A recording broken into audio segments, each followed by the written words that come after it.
एक और था उड़ा नो बोला वो भी चला दे है काम सा, उसने बुला ले। वो फेरा उल्टी किताब पकड़ रहा और लक्ष्मी चंद की रागनी गाओ माए माए, और वो फेरे करवा दिए, चलो बचाते हो। तो यहाँ तक सीमित हो गया। तो कहने का भाव ये है कि विद्वता को बर्बाद कर दिया और सतमार्ग को खराब कर दिया। बंदी छोड़ कबीर साहिब की जय, बंदी छोड़ सतगुरु रामपाल जी भगवान की जय। तो आज हम देखेंगे संत रामपाल जी महाराज का सेकंड एपिसोड। आपने फर्स्ट एपिसोड नहीं देखा है तो मैं डिस्क्रिप्शन में दे दूंगा, वहां जाकर आप देख लेना। सत साहिब काशी विद्यापीठ से पढ़ा हुआ विद्वान पुरुष, और ये तीनों अनपढ़ बैठे थे। इन ना बेरा क्या है का भी, और इनको भी बराबर हमारे जो कि मेरे समान इनको वो दक्षिणा दी गई है रोजाना। अब राजा ने मंत्री का निराश का डी भाई क्यों, तो आपने क्या देखा यहाँ पर। अब मंत्री फंस गया भाई। मंत्री बोला, मैं बोला जी मैं पता करता हूँ भाई के बात से, मैंने तो ये विद्वान दिखे थे सारे, मैं पता करता हूँ क्या कहानी है, अब पता करो, और नहीं तो आपको जो है ना मैं सजा दूंगा। अब वो मंत्री फंस गया, उसने भी बीच बिचारा करना पड़ गया अपना भी। नो बोला तुम बेवकूफ़ कहो, नो बताओ कहो थे के तो नो बोला जी मैं तो अपनी कथा करूं, और ये यूँ कहता है जो तुम कहे, जो वही जो ये कहे वही। अच्छा तो के आप क्या कह रहे थे। बोला यूँ नो कहता कब तक नंबेगी, कब से नंबेगी। और तू भाई बोला यूँ नो कहता जी नंबर दे इतने नंबेगी। ये तो माया लुटन आ रहे थे यार। तो मंत्री बड़ा विद्वान था, वो ला लिया सब। तू क्या कथा कर रहा था। मैं रामायण पढ़ रहा था, प्रकरण चल रहा था, वे रावण सीता उठा ले गया रामचंद्र जी से वन से, और ऐसे ऐसे। तो राजा बुला लिया कि ऐसे है बात, मैं बताता हूँ क्या। ये कथा कर रहा था कि रावण सीता उठा ले गया।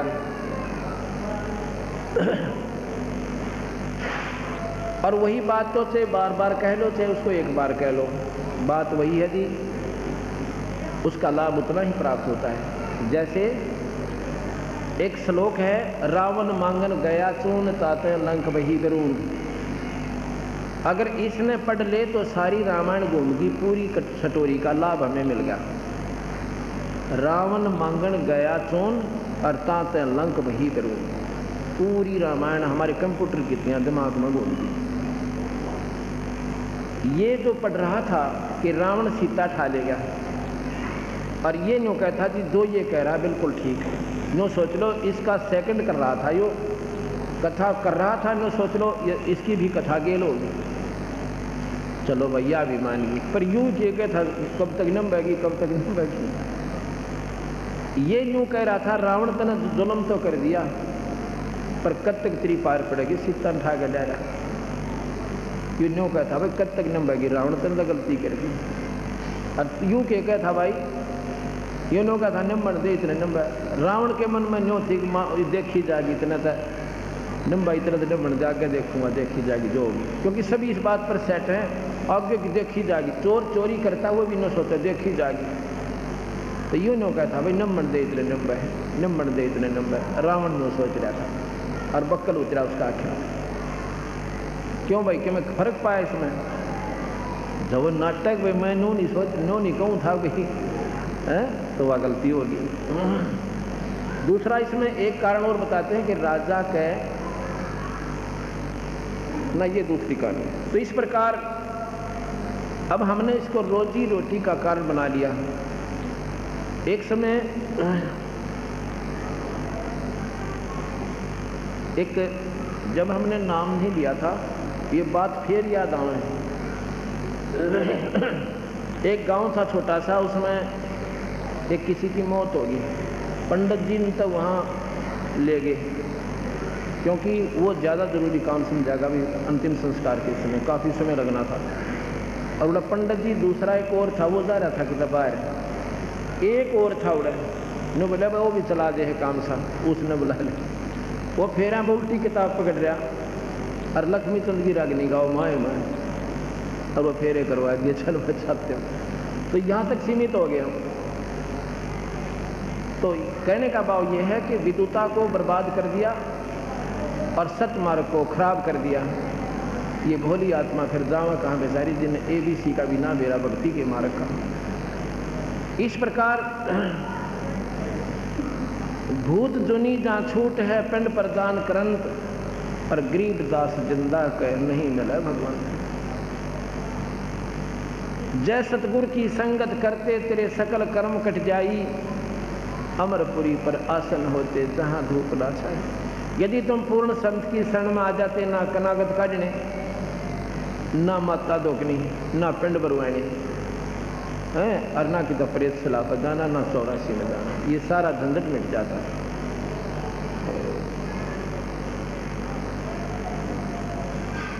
अब हम जितने भी हमारे कबीर पंथ अब संबंधित हमारे से हुए हैं, ना तो हम कोई कनागत निकालेंगे और ना कि तो माता दोकन जावांगे।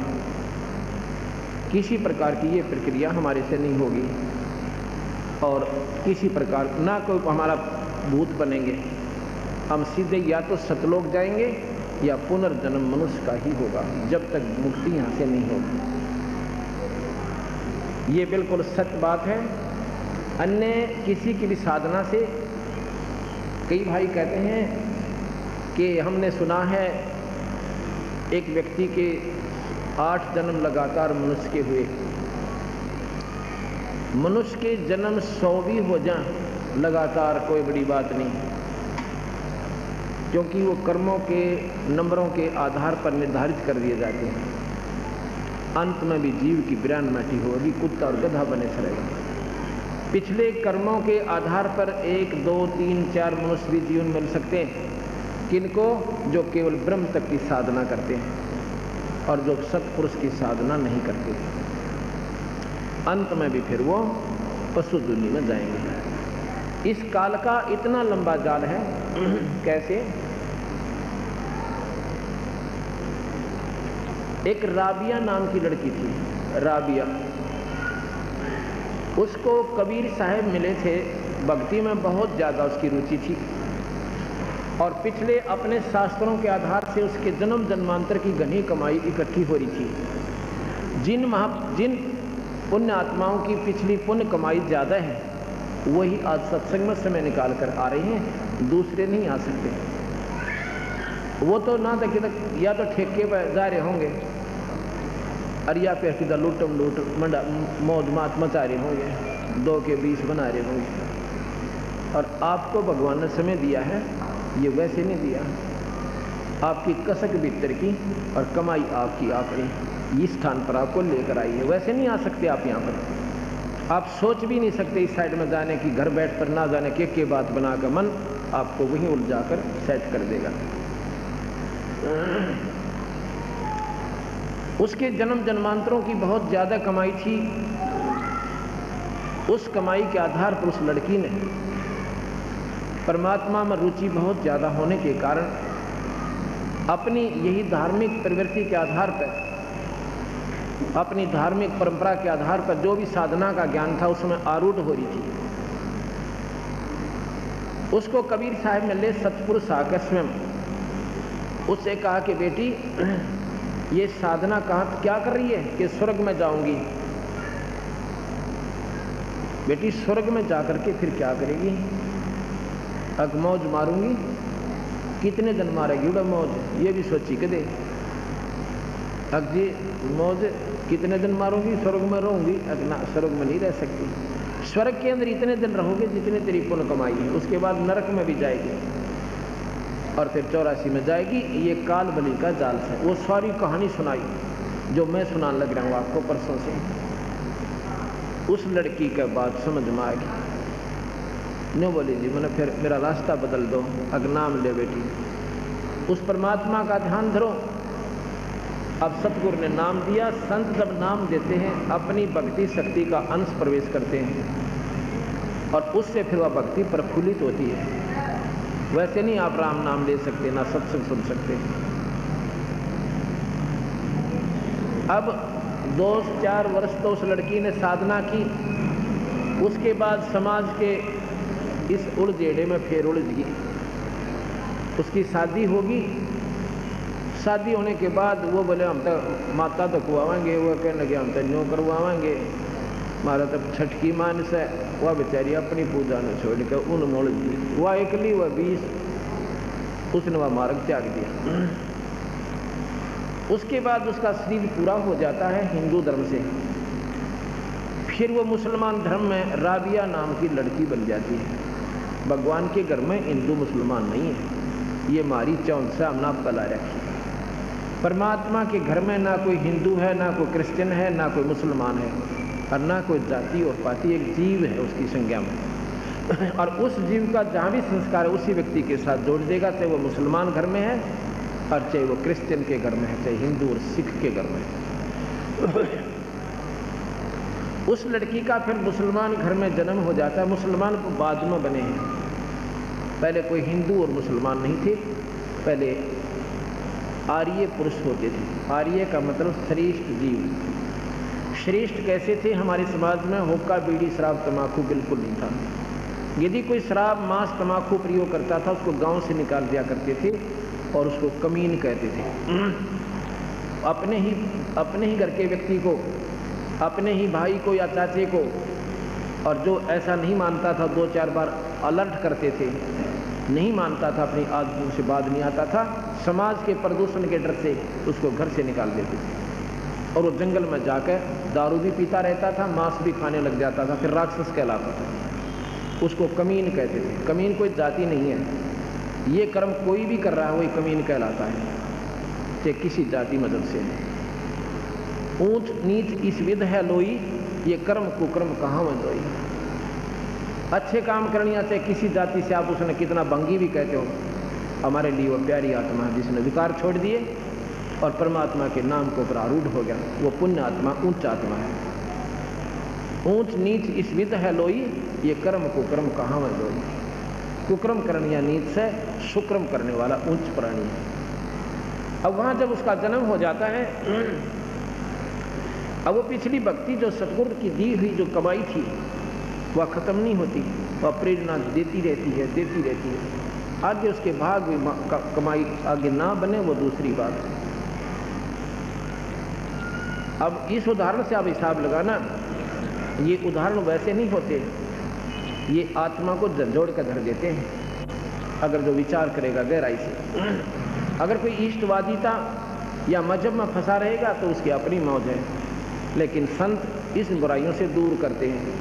कोई ये मजहब और जाति अगर खत्म हो जा तो आधी लड़ाई मिट जा जीव की। लेकिन काल ने बेरा था कि कलयुग में कबीर साहब के हंस आएंगे और जीवन निकाल के ले जाएंगे। अब हिंदू और मुसलमान दो बना दिए, ऐसा बना दिया कि वो इनकी नहीं सुन सकते, ये उनकी नहीं सुन सकते, एक भी बात नहीं सुनने को तैयार एक दूसरे की, और मरने और वो उनको बुरा बताते हैं, हिंदू मुसलमानों को बुरा बताते हैं और मुसलमान हिंदुओं को बुरा बताते हैं। और भाई बुरे सभी हैं, सभी धर्म मजहब में सभी बुरे भी हैं उनमें और बहुत अच्छे भी। बुरे भी प्राणी हैं, अच्छे भी प्राणी हैं, क्योंकि अच्छाई और बुराई कर्म के आधार पर होती है, कोई मजहब के आधार पर नहीं होती। अगर हिंदू ही सारे अच्छे हैं फिर यहाँ पर ना तो पुलिस की आवश्यकता थी और ना इन कोर्ट और कचहरियाँ की। भाई के भाई ना धन लूट लेते, ये व्यवस्था ना होता है।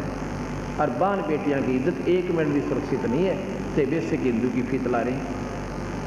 और मुसलमान अगर अच्छे हैं तो वहाँ भी कोर्ट नहीं चाहिए थी, ना कोई पुलिस फौज चाहिए थी। क्या आवश्यकता थी उनकी अगर सारे मुसलमान ही गणे बढ़िया, सारे हिंदू माड़े हैं। अच्छे और बुरे व्यक्ति हो सकते, मजहब नहीं होता, वो कर्म से होते हैं। अगर वो कर्म त्याग देते हैं वो पुण्य हो जाते हैं, वो उच्च हो जाते हैं।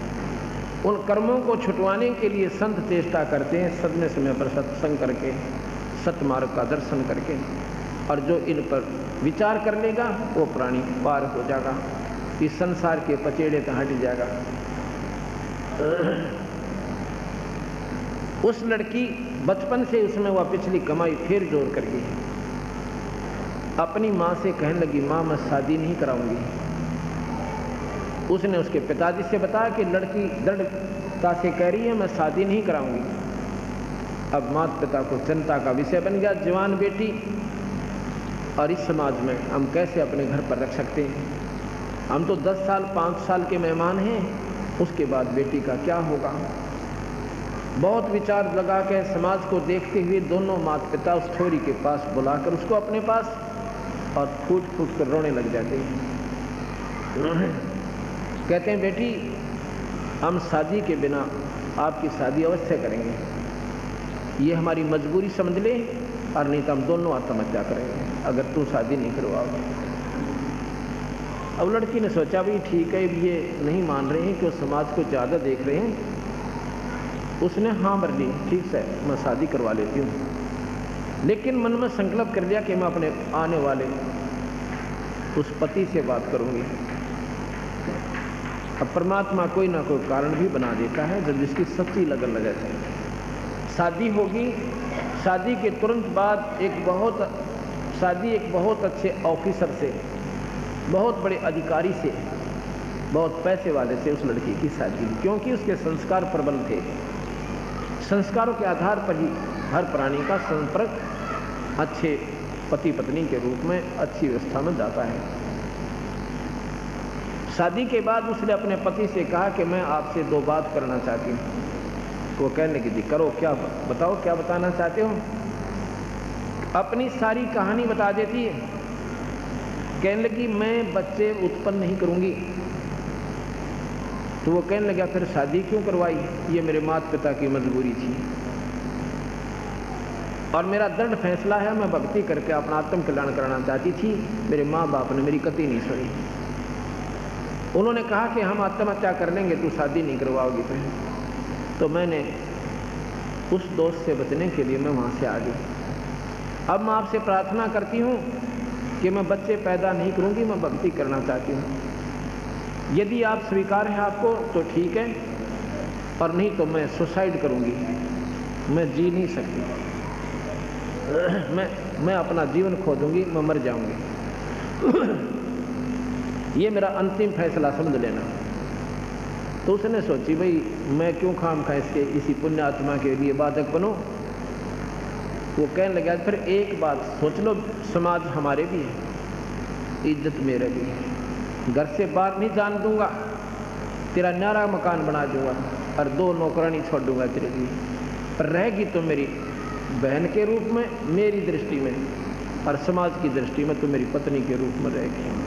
ने बोली मन मंजूर है। और 100 शुक्र मनाए अल्लाह के खुदा के, हे भगवान, हे अल्लाह आप दूर नहीं हो, आपने बड़ी छोड़ी मेरी। उसके बाद पति बहन और भाई की तरह उन्होंने अपना जीवन निर्वाह किया।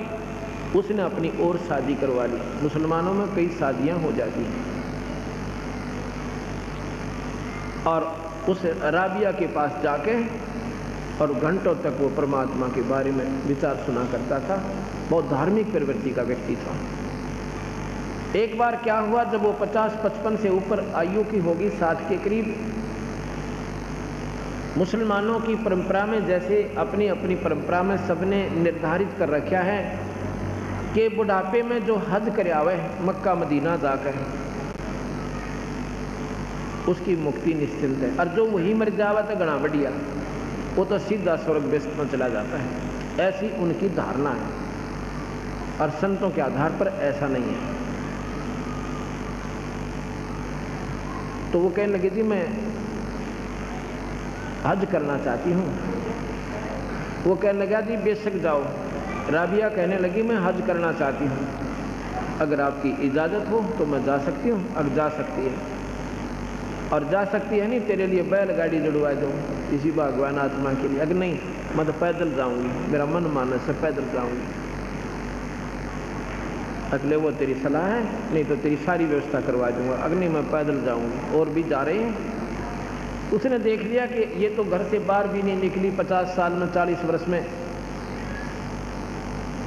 और मैंने कितना सहेलिया में भी बात करती नहीं देखा इसको, और फ्री कर दी कि आप जा सकते हो महात्मा।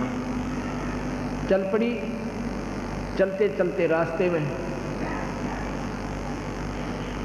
काफ़ी दूर जब आ लिए तो एक जंगल के अंदर एक कुतिया जो थी प्यासी खड़ी थी, और छोटे छोटे मासूम बच्चे उसके रो रहे थे। इतनी प्यासी थी, अगर उसको पानी नहीं मिले तो वो मर जाए। एक बार राबिया के पैरों में आवे और फिर भाग कर कुएं पर जावे, फिर राबिया के पाँव में आवे, फिर भाग कर कुएं पर जावे। राबिया समझ गई, राबी समझ गई कि इसका ये प्यासी बहुत है। जाके देखती है वहाँ कोई बाल्टी नहीं, कोई नेजू नहीं, कोई रस्सा नहीं, ना कोई पात्र आसपास रखा है। गांव वहाँ से 3-4 कोस से नज़दीक कोई नहीं, और बाहर सुनसान जंगल में एक कुआं था। उधर देख रही है उसके मासूम बच्चे, अगर ये माँ मर गई तो ये बच्चे भी गेल मरेंगे। ऐसे कहते हैं दया बिना दरवेश कसाई। अब देखियो, वो भी मुसलमान थी। मुसलमान जो मांस छू है नहीं, जो मुसलमान की परिभाषा है मांस के हाथ भी नहीं लाओ मुसलमान हो तो। और मांस बकैसो भोला, वो नादान आत्मा जो मांस खाता वो मुसलमान नहीं है। तो उस लड़की ने हिसाब लाया भी ये पानी नहीं पियाती, माँ मरे इसके बालक मरे। या दया होती है दरवेश माने साधु में, जिसमें दया नहीं